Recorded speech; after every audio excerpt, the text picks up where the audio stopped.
Donc aujourd'hui, la question qui nous intéresse, c'est pourquoi et comment faire lire ses élèves à voix haute. Quand on parle de lecture à voix haute, on pense avant tout à une lecture d'un texte fait avec aisance et expressivité devant un public. Mais la lecture à voix haute, est-ce que c'est que cela? Est-ce que c'est que lire avec aisance devant un public ou est-ce qu'il n'y a pas autre chose derrière? C'est à cette question que je vais essayer de répondre en faisant d'abord un point sur ce que l'on entend par la lecture à voix haute, puis j'envisagerai l'impact que cela peut avoir sur l'enseignement de la lecture à l'école, et enfin je parlerai démarche et support en m'appuyant sur des exemples concrets. Quand on observe un élève dans la classe, on constate qu'il lit à voix haute dans 3 situations. La première situation, comme je disais tout à l'heure, c'est quand il lit un texte à la classe. Il communique à l'autre, aux autres, des informations ou une histoire, et dans le cadre d'une histoire, il va essayer de transmettre son interprétation de façon à donner une lecture vivante de son texte. Autre situation de lecture à voix haute, c'est quand l'enfant relit un texte pour lui, à voix haute. Il fait cela pour mieux le comprendre. Sa première lecture a été une lecture déchiffrage et par sa deuxième lecture, il recherche à comprendre ce qu'il vient de lire. Et enfin, la troisième situation de lecture à voix haute, c'est quand l'élève qui débute lit à voix haute pour entendre les mots qu'il décode. C'est-à-dire, ici, c'est un langage pour soi qui l'amène à une signification. C'est ce qu'on appelle la subvocalisation. Cette subvocalisation est un phénomène consistant à prononcer mentalement les mots. La lecture normale s'accompagne automatiquement d'une vocalisation.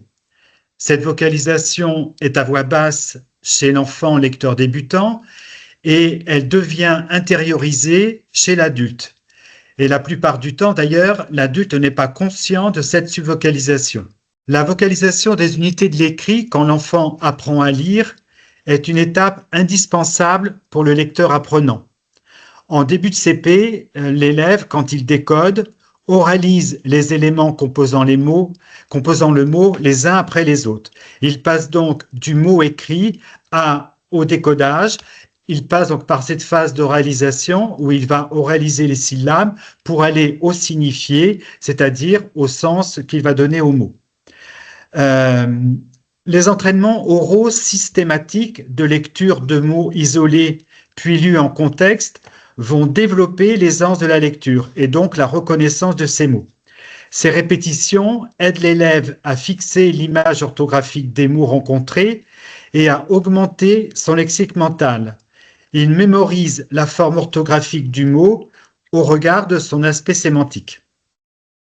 Plus il s'entraîne régulièrement, plus il mobilise le lexique mental. L'accès à la voie orthographique ou lexicale en est ainsi renforcé. L'élève finit par ne plus recourir à la décomposition-recomposition des mots en syllabes et il gagne ainsi en rapidité et précision. Il passe ainsi d'une lecture à voix basse à une lecture intériorisée. Donc on voit bien que oraliser une lecture est donc en soi une phase indispensable pour ancrer durablement les premiers apprentissages techniques à partir desquels pourront être développées de nouvelles habitudes. Alors on vient de voir qu'oraliser une lecture est une phase indispensable pour ancrer durablement les premiers apprentissages techniques à partir desquels pourront être développées de nouvelles habiletés. Le décodage devient de plus en plus rapide, de plus en plus fluent. L'enfant identifie rapidement les mots écrits, ce qui lui permet d'avoir une lecture fluente des mots, puis une lecture fluente en contexte. L'automatisation du décodage libère la mémoire de travail et ainsi va permettre à l'élève de se concentrer principalement sur la signification du texte et sa restitution. L'élève va pouvoir lire les mots en les regroupant, il parvient à segmenter le texte en groupes de sens, en tenant compte des indices apportés par la ponctuation et par ses connaissances générales et syntaxiques. Donc, l'automatisation du décodage, comme je disais, va libérer la mémoire et ce qui va permettre à l'élève à se concentrer sur sa lecture par groupe de sens en prenant appui sur la syntaxe, la ponctuation, etc. Il va ainsi il va être pour l'école donc et l'enseignant nécessaire d'entraîner les élèves à la lecture fluente par groupe de sens, lui apprendre le rôle de la ponctuation à la fois comme un point d'appui pour la segmentation en groupe de sens et un point d'appui pour l'intonation. Et si la lecture oralisée a pour objectif de communiquer aux autres, l'élève devra prélever dans le texte des indices lui permettant de mettre en œuvre une lecture expressive. La capacité à lire un texte à voix haute n'est pas innée chez les élèves, on vient de le voir à l'instant. C'est une activité bien particulière qui repose sur des compétences telles que lire sans hésitation un texte, comprendre ce qui est lu et produire des effets sur un auditoire afin que ce dernier puisse, en l'absence de support, en comprendre le sens. Ces compétences sont étroitement liées les unes aux autres. L'élève devra apprendre à lire sans erreur et rapidement des mots, lire avec aisance en ayant un rythme naturel et enfin lire avec une intonation adaptée. Lire un texte à voix haute relève donc d'un processus complexe qui s'apprend sur la durée. Cette activité est donc à inscrire à l'emploi du temps tout au long de la scolarité et elle doit faire l'objet d'un apprentissage spécifique, régulier et qui doit être guidé par l'enseignant. Au cycle 2, on aura donc à mettre en place 2 temps spécifiques. Celui de l'apprentissage de la lecture qui vise la maîtrise du code et qui va permettre à l'élève d'établir les correspondances entre graphèmes et phonèmes. Et celui de l'entraînement à lire de manière fluide, puis fluente, pour permettre à l'élève de lire à voix haute un texte aux autres. Alors, j'ai parlé de la lecture à voix haute chez l'élève et je voudrais faire une incise et parler aussi de la lecture à voix haute par l'enseignant. Car il est pour moi fondamental que l'enseignant lise des textes à ses élèves dans la continuité de ce qui est fait en maternelle. En effet, cette lecture par l'enseignant est une activité de modelage. L'enseignant donne à entendre un écrit et pour cela, il va mettre le ton, jouer les personnages de façon à rendre sa lecture vivante et expressive. C'est donc un modèle pour les élèves. Mais aussi à travers cette lecture, l'enseignant va développer des connaissances sur l'écrit, connaissances notamment sur les différents types de textes. Et il va permettre à l'élève de se construire une culture littéraire grâce à la mise en réseau des textes. Et pour cela, l'enseignant choisit des livres pour lire à haute voix en fonction d'un objectif qu'il a ciblé. Par exemple, appréhender la notion d'auteur. Je vous donne l'exemple ici de Philippe Corentin. J'ai mis quelques albums qu'il a écrits et à travers ces lectures, on va amener l'enfant à percevoir le style de cet auteur. Donc, on peut faire cela avec les auteurs de littérature jeunesse. Ces lectures vont aussi permettre d'aborder la question du personnage principal, la question du narrateur-personnage de l'histoire, c'est-à-dire qui raconte cette histoire, notamment quand l'écrit est en jeu. On va aussi aborder la question de la narration dans son aspect chronologique. Si on regarde par exemple l'Afrique de Zygomar, à un moment donné, on va faire comprendre à l'enfant qu'il y a un enchâssement entre le début et la fin de cette histoire. On va mettre en réseau des albums présentant la même thématique, par exemple celle du loup, de façon à ce que l'élève ait un panel de représentation de cet archétype. Et autre point aussi, dans nos lectures qu'on va proposer aux élèves, cela va nous permettre d'aborder des questions délicates comme la différence, la mort, l'absence, et en fait explorer les émotions que ressentent certains personnages et s'y approprier. Cela va aussi permettre de développer la capacité d'écoute chez l'élève et de renforcer la motivation à lire. Toutes ces lectures qui sont faites par l'enseignant peuvent faire l'objet, enfin peuvent être notés dans un cahier de lecture qui peut être propre à la classe ou propre à chaque enfant. À l'enfant ensuite d'écrire dans ce cahier de lecture différentes choses, type ce qu'il a aimé dans cette histoire, les personnages principaux, etc., etc. Alors, quelles sont les modalités de mise en œuvre pour cette lecture de l'enseignant? Alors, je partirai sur deux principes. Le premier principe, c'est la régularité. Il est important que l'enfant entende des histoires régulièrement. C'est pour cela que moi je propose un temps de lecture tous les jours d'une durée de 20 minutes. Et ce que je faisais dans ma classe, c'est après la pause déjeuner, le temps de rentrer en classe était ce temps de lecture. Deuxième principe, c'est lire et relire. Les enfants, quand le livre est bon, ne se lassent pas de réentendre les histoires. Cela leur permet d'affiner leur compréhension de ce qu'ils en ont compris au préalable. Pour une séance de lecture, on va avoir deux moments. Le premier moment qui est la lecture d'un nouveau texte, un nouvel album que l'enseignant va présenter, l'auteur, illustrateur, etc., une maison d'édition, et puis ensuite un temps de lecture par l'enseignant.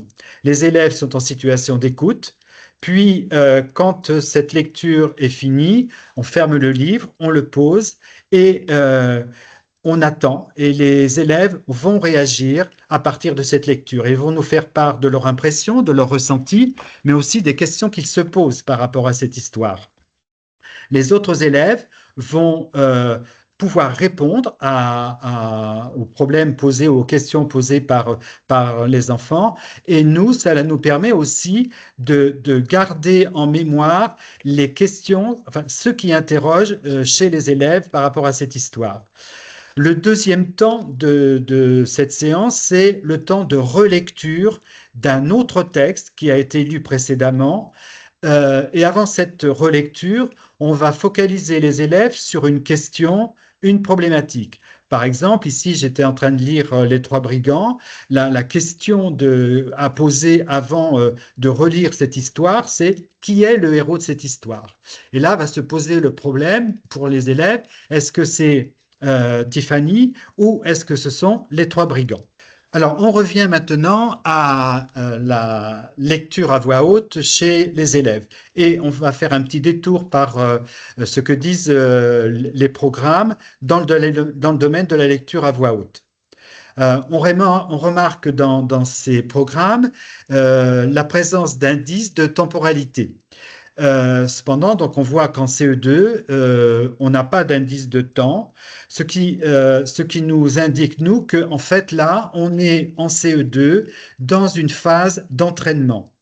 Entraînement pour augmenter la rapidité et l'exactitude des mots lus chez les élèves. Et on voit ici qu'on est à une vitesse de 90 mots lus par minute après préparation. Donc, il faut laisser un temps aux élèves de préparation avant cette lecture oralisée. Il va y avoir également un temps d'entraînement pour lire de manière fluide et un temps d'entraînement pour lire de manière fluente et expressive.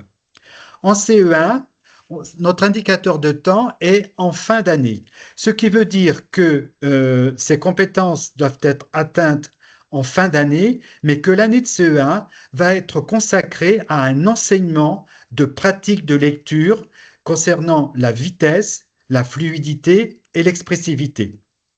Enfin, en CP, on est massivement sur l'apprentissage du code, on va enseigner les relations graphème-phonème, mais lire, ce n'est pas que ça. Ainsi, en parallèle, on va débuter l'enseignement de la manière de lire. On va apprendre aux élèves à repérer et à se servir de la ponctuation pour regrouper les mots par sens, à entendre et utiliser les liaisons et à mettre une intention quand il lit sur des phrases ou des courts textes. En fait, on va lui apprendre que lire, ce n'est pas lire les mots les uns après les autres. Alors, pour illustrer ce que je viens de dire, je vous propose de regarder une courte vidéo qui a été tournée dans la classe de Stéphanie Rabault, enseignante de CP en éducation prioritaire et auteure également de À moi de lire, CP CE1 et Fluence. Lors de cette vidéo, en fait, les élèves sont en phase d'apprentissage et d'identification des graphèmes AI et EI. La première séance qui a eu lieu auparavant a permis aux élèves d'identifier les deux graphèmes AI et EI dans une activité de production d'écrit. Ce jour, les élèves découvrent et vont lire la page correspondant au graphème. C'est une séance collective avec une douzaine d'élèves, puisque nous sommes en éducation prioritaire, mais cette séance, vous allez le voir, pourrait être menée dans une classe de 24 élèves. Donc, il y a eu la première activité a été faite. Ce que je vous propose de regarder, c'est la deuxième activité, c'est-à-dire la lecture de mots. Donc là, maintenant, on va s'entraîner à lire des mots qui contiennent quels sons? Très bien. Soit avec le AI, soit avec le EI. Les deux nouvelles façons de faire le son F. On commence avec Edanour, s'il te plaît. Le d'un seul coup. Le balai, avec la bouche bien ouverte. Lola. Maison. D'un seul coup. La maison. Très bien. Sakna. La neige, d'un seul coup, directement, bravo. Assis à toi. 13.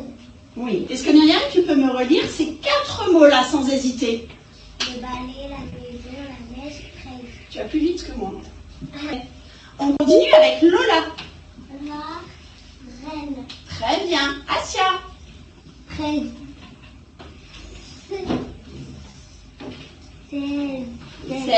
Arwa, est-ce que tu veux bien relire les mots de cette deuxième ligne, s'il te plaît? J'ai la saison, la reine, 16. Parfait. Nandi, est-ce que tu peux me relire ce mot d'un seul coup? Le balai. Très bien. Vous avez vu ce qu'a fait Nandi? Elle a préparé chaque syllabe dans sa tête, puis elle l'a lu d'un seul coup. Myriam. La maison. Très bien. Sakna. La neige. À toi, Toura. 13. Très bien. Et Dano? J'ai Oui. Asia. la saison, Très bien. Awa. la reine, Très bien. Sakna. 16. Très bien. On va relire maintenant les mots tous ensemble. Au rythme de mon chanteur, on est d'accord? C'est parti. Le balai. Le balai. La maison. La neige. Et la neige.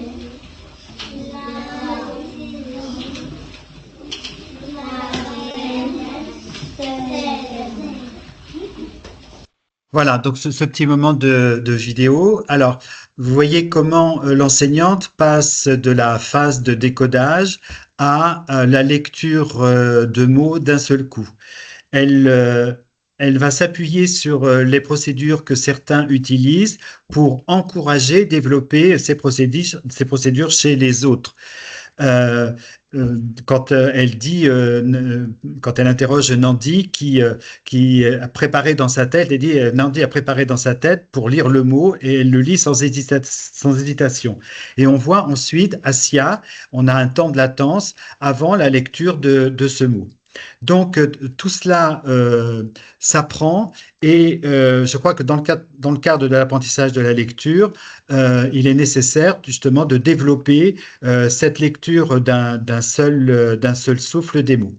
Un autre moment donc pour poursuivre la lecture, donc la maîtresse va proposer de lire les phrases. Donc là, je vous propose d'entendre ce qui se passe dans la classe à partir de la phrase « La coupe de fruits est pleine de fraises ». Donc après avoir lu des syllabes et des mots, maintenant on va lire des phrases. Tout à fait, Myriam. Donc on va faire comme d'habitude. Un enfant commence, puis le suivant va reprendre et lire un petit peu plus loin. veux bien commencer, s'il te plaît?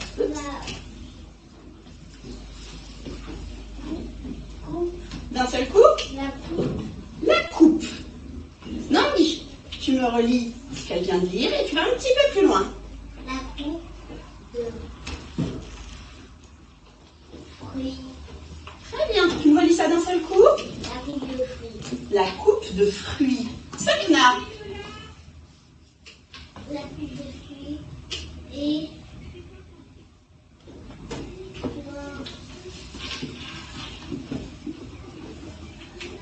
Allez, on y va. Cette syllabe. les Laine. Tu relis tout. Toura, tu vas un petit peu plus loin, s'il te plaît? la coupe de fruits, elle fait des fraises. Très bien. Est-ce que tu peux me relire toute cette phrase, Myriam, s'il te plaît? La coupe de fruits est pleine de fraises. Alors, on va réécouter la lecture de Myriam. Et on va essayer de réfléchir aux mots qui fonctionnent ensemble, qu'on doit lire ensemble, parce que ils vont ensemble. Ça signifie quelque chose ensemble. Tu peux nous relire ça, s'il te plaît, Myriam?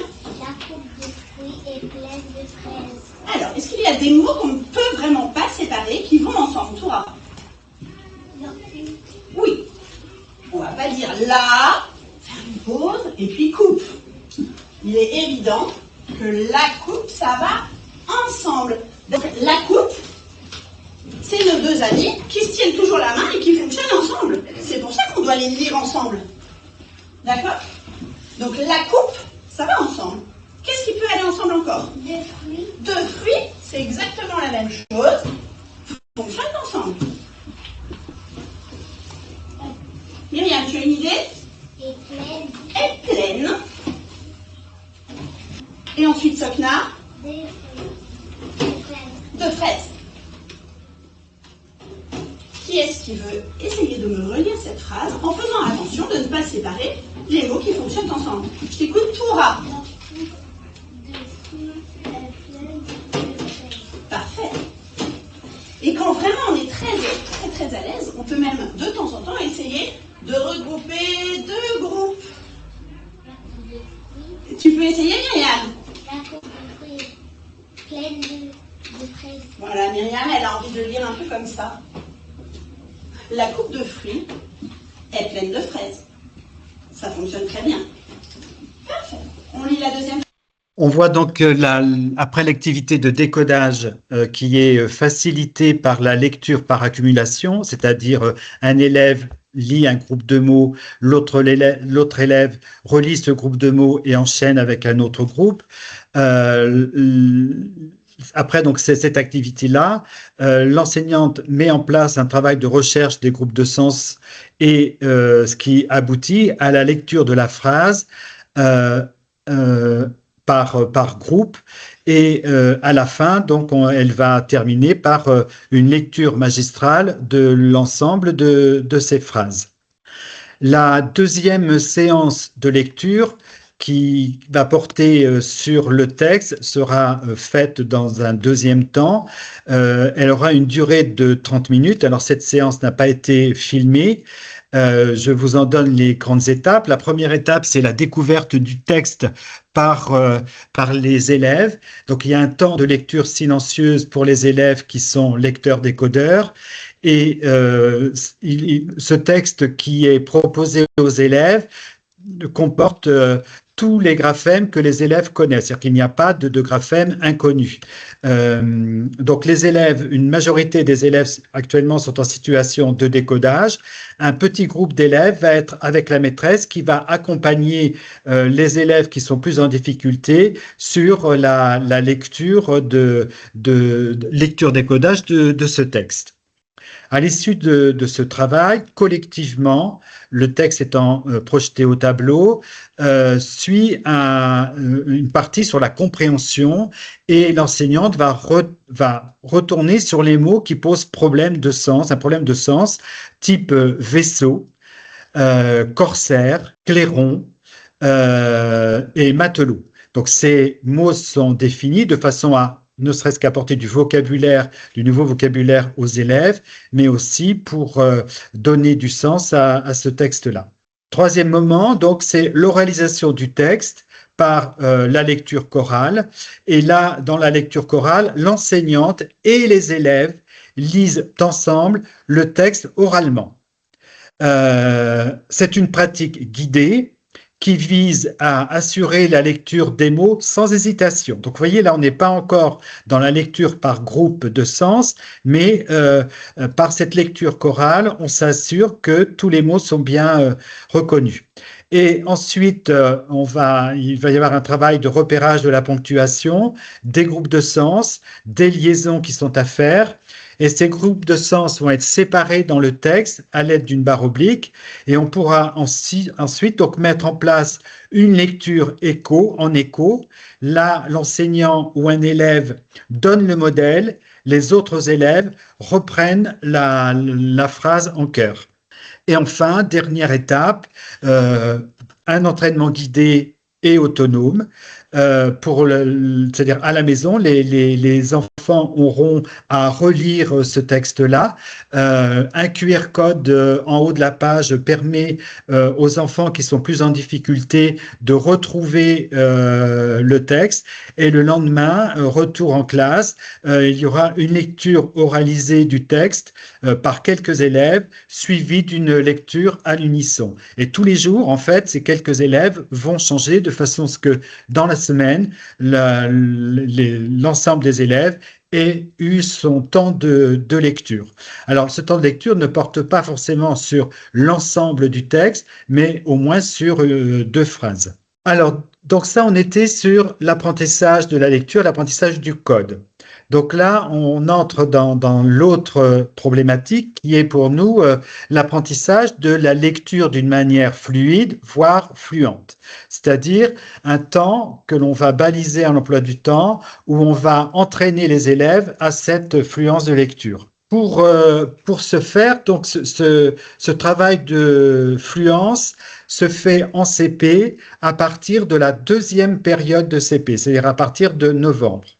Tous les élèves travaillent la fluence en même temps et sont actifs tout au long de la séance. On a 2 groupes, un groupe avec l'enseignante et donc un atelier dirigé et un groupe en autonomie qui est en préparation. Le groupe en autonomie va préparer la fiche qui sera à lire le lendemain avec l'enseignante. Un bandeau guide le travail de l'élève, donc avec 3 temps, 3 phases. Chaque phase dure 7 minutes. C'est, j'allais dire, pratiquement chronométré, de façon à que ce travail dure pas plus de 25 minutes. L'enseignant, elle, se consacre à un groupe d'élèves. Et les groupes sont en fait des petits groupes où on va avoir des binômes qui vont être homogènes. On verra ça tout à l'heure à l'autre diapo. Alors voici une double page de la fluence CP-CE1, la fiche 22 et la fiche 23.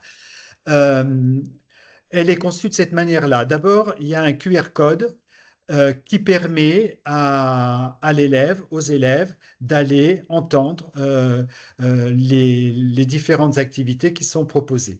Donc, ce travail peut se faire à l'école, mais il peut aussi se faire à la maison dans le cadre d'un entraînement à la lecture ou en atelier. Les graphèmes proposés, donc comme je disais tout à l'heure, ont été étudiés lors de la période précédente, donc il n'y a pas de nouveauté dans ce qui est proposé ici.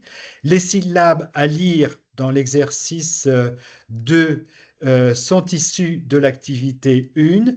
Le texte que l'on voit en exercice 4 est organisé en groupe de sens. Les liaisons sont aussi indiquées. Pour la fiche 23, on a pour l'exercice 4 la phrase qui s'allonge, c'est-à-dire ce qu'on a vu tout à l'heure, un peu l'exercice qu'on a vu tout à l'heure avec lecture par accumulation. Donc, cela permet d'augmenter la reconnaissance rapide des mots chez les élèves. Donc, on a 28 fiches donc, qui fonctionnent de cette manière-là. Et de la fiche 29 à la fiche 60, le point de départ, enfin l'arrivée en tout cas plutôt, c'est l'exercice 3, c'est la lecture d'un texte. Ce texte peut être un récit, mais ça peut être aussi un texte documentaire. Et à partir de ce texte, donc l'enfant va dans l'exercice 1 s'entraîner à lire les mots qui sont difficiles. En exercice 2, pour la fiche 30, on va travailler sur la manière de lire certaines phrases à l'aide d'un petit personnage qui sourit ou qui est neutre ou qui est au contraire triste. Donc ce personnage indique la manière dont on va lire la phrase. Pour la page 31, on a donc des listes de mots et le travail qui est fait en exercice 2 et un travail sur la lecture par groupe de sens avec des groupes de sens qui deviennent plus importants en termes de lecture, enfin du nombre de syllabes lues par groupe de sens. Alors voici donc ce que ça donne. Donc là on a le fonctionnement du groupe en autonomie. Dans ce travail en autonomie, donc l'enfant, on voit sur la première image, va devoir colorier les graphèmes qui sont proposés dans la syllabe. Et puis dans l'exercice 3, repérer la syllabe cible dans les mots. L'image en dessous, on voit 3 élèves qui sont devant l'ordinateur. Là, ces 3 élèves sont en train d'écouter, après avoir décodé les mots, sont en train d'écouter les mots ou les syllabes de la fiche. Et on va passer à la vidéo. On va relire la fiche en entier. Par 2 avec votre coéquipier. Mathéo et Adjacéline, vous lisez ensemble. Les filles, vous lisez ensemble. Et Candino, tu viens lire avec Selma.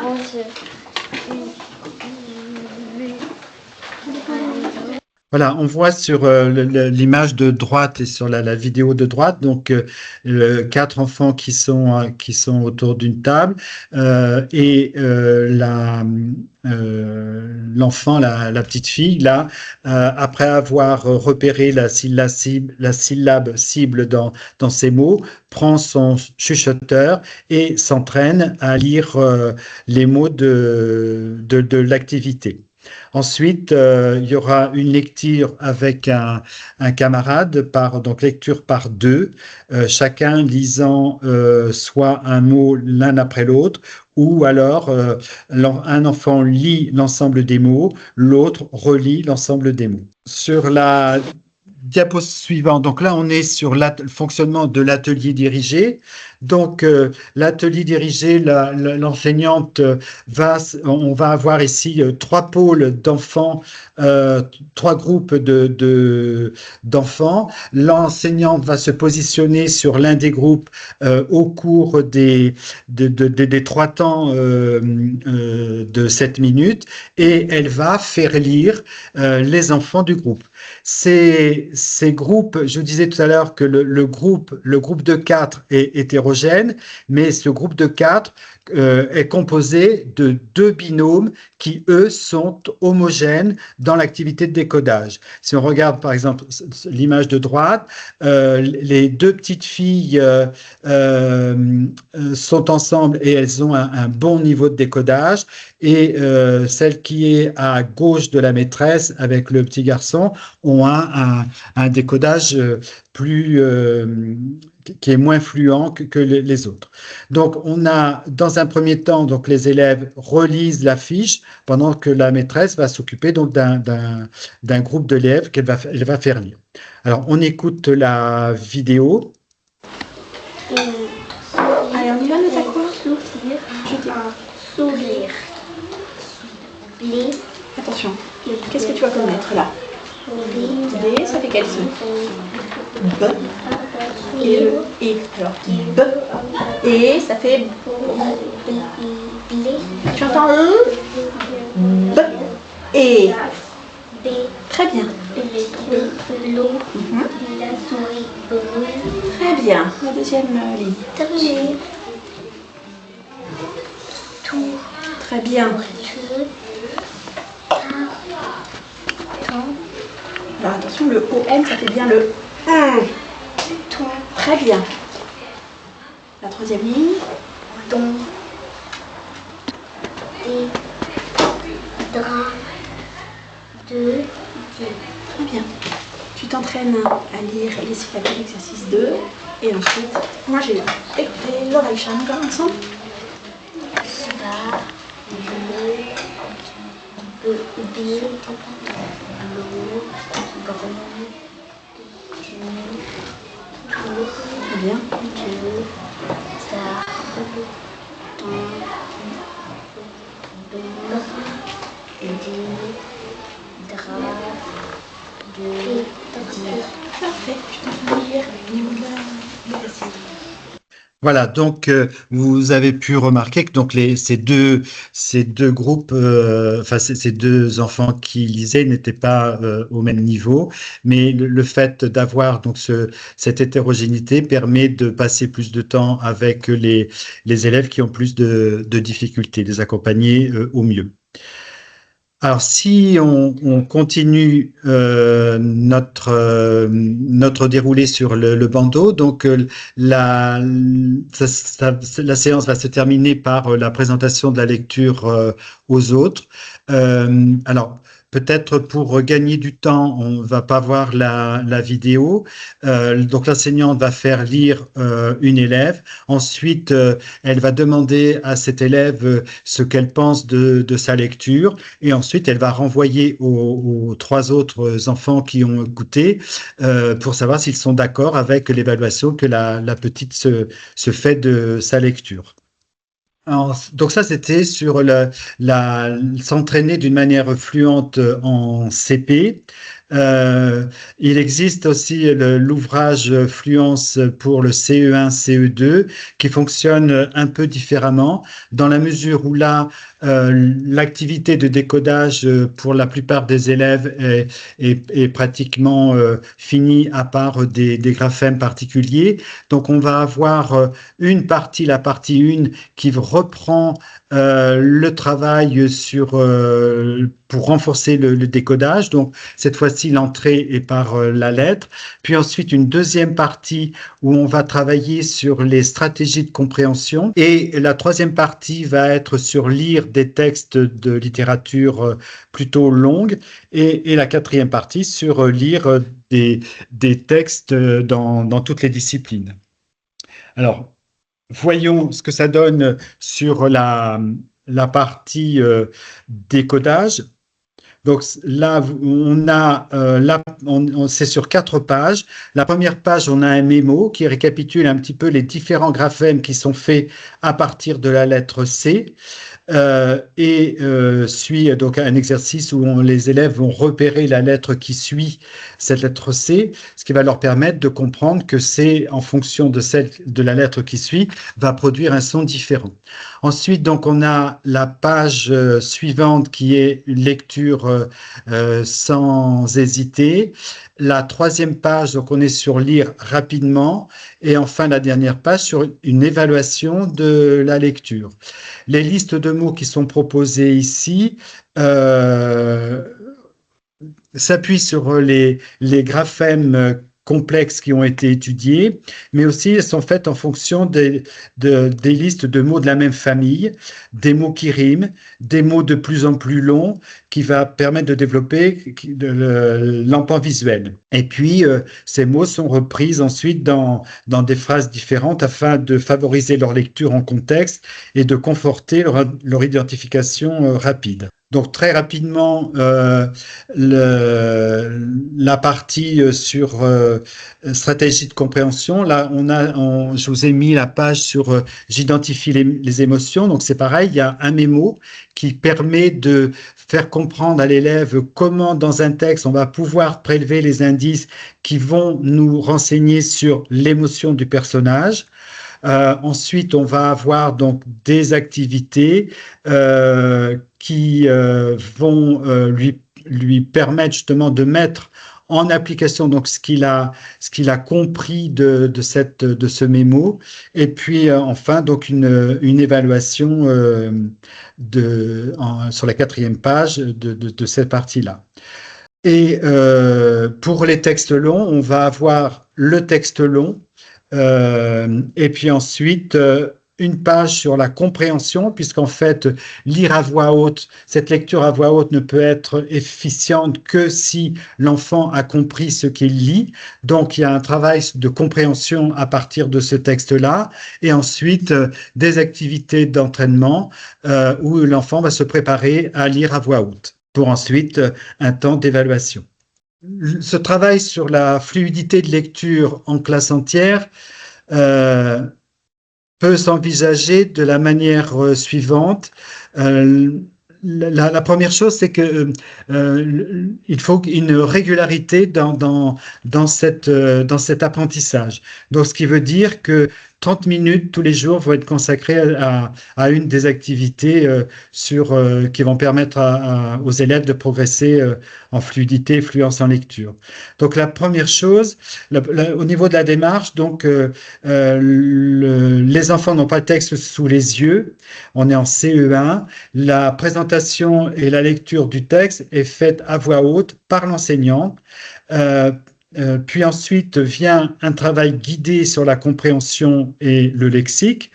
Et à partir de là, les élèves vont découvrir le texte et se l'approprier par une lecture silencieuse. Un entraînement différencié va être mis en place en fonction de la maîtrise du code chez les élèves.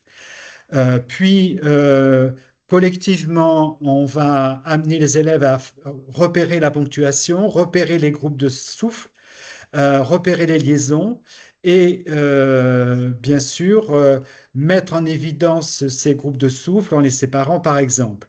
Puis vient la phase d'entraînement guidé et autonome qui va prendre différentes formes de lecture. La lecture à l'unisson, c'est-à-dire toute la classe avec l'enseignant vont lire phrase par phrase en respectant les groupes de sens. On va pouvoir mettre ensuite une lecture en écho, c'est-à-dire que l'enseignante ou un élève bon lecteur lit d'abord une phrase et l'ensemble de la classe répète cette phrase. On peut également ensuite, pour poursuivre, faire une lecture orchestrée, c'est-à-dire une lecture où un élève commence, un autre va continuer et cet autre va être désigné d'une manière aléatoire. Et puis enfin, dernière phase, des élèves vont relire à haute voix les phrases du texte. Lors de ces entraînements, on a vu avec Stéphanie, le professeur encourage les élèves en difficulté et l'ensemble des élèves et les encourage à prendre le temps de repérer l'intégralité des groupes de sens et à le lire silencieusement avant d'en proposer une lecture continue à voix haute. Ces unités de sens peuvent éventuellement être présentées sur des lignes différentes. Enfin, on termine par l'évaluation de la prestation, c'est-à-dire par l'élève, le professeur et les pairs. Et donc, comme je disais, donc pour être efficace, ces séances doivent être courtes, d'une 30aine de minutes, et proposées quotidiennement.